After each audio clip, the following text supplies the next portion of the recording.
but the suspect was not inside. Casey Briggs reports.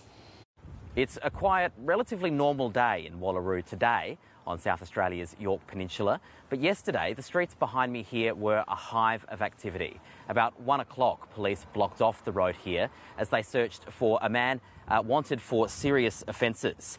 The siege lasted for about 8 hours, and around 9 o'clock at night, police searched the house that they'd surrounded, only to find that it was empty. Police have now packed up and are continuing their investigations as they search for the man. It's the second time in as many months that these streets have been locked off in a police operation, and it's left many residents wondering why their normally very quiet town is suddenly on the map. Scary 2 times in a row that there's guns involved to start with as well, and where are the fugitives hiding? It's not a good look, no. Wallaroo's always been a popular town, very quiet town. It's just rather disappointing that this sort of drama has happened again. Last month, these same streets were locked down by police in an operation that lasted almost 24 hours. Just like this time, that search failed to find the suspect officers were looking for, who was 25-year-old Jake Don't. He was later arrested about 45 minutes from here towards Adelaide, and he remains before the courts. Former Catholic Archbishop Philip Wilson learned he would not be going to jail. The 67-year-old, who concealed child sex abuse by a pedophile priest, will instead serve out his sentence in home detention. As Philip Wilson left court to start serving a period of home detention, abuse survivor Peter Gogarty took the opportunity to confront him. One word of contrition, Philip. Why didn't you have it 40 years ago? You pig. Mr Gogarty took offence over a remark by a member of Wilson's entourage. The exchange then became even more heated. Who's the good guy and who's the bad guy? Rubbish like you, mate. What? Rubbish like me? Excuse me, did you call me rubbish? Nothing. Forget it. Did you call me rubbish? Nothing. The Catholic Church won't clarify the man's relationship to Wilson, except to say he is not a family member or church official. Mr Gogarty has demanded an apology. I'm a victim. He said, why didn't I open my mouth 40 years ago? Well, 40 years ago I was a child.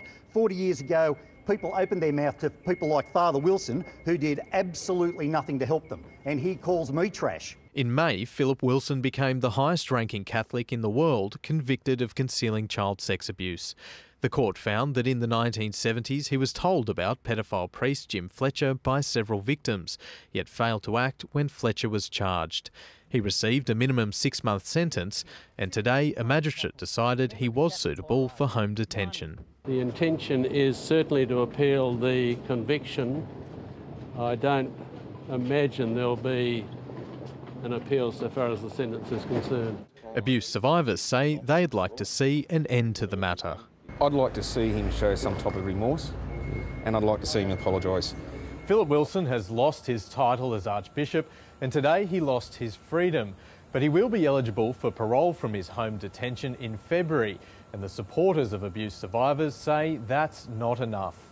The community believe that concealing child sexual abuse is a serious crime, but the law doesn't reflect that. Philip Wilson's appeal will be heard in the District Court at the end of the month.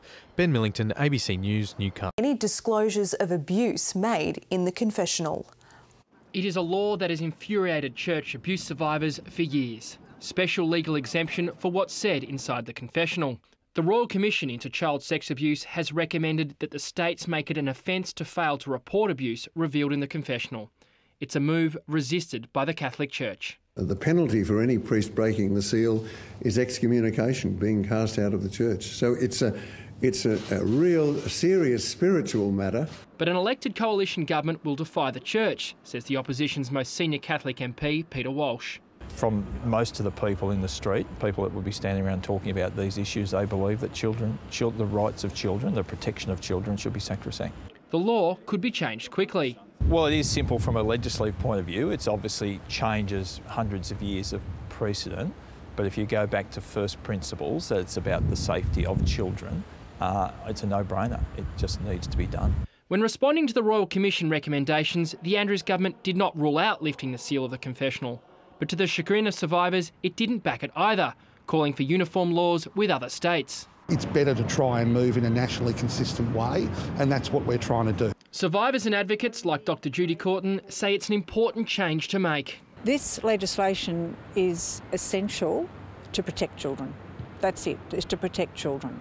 It's to put a stop to silencing, it's to put a stop to secrecy.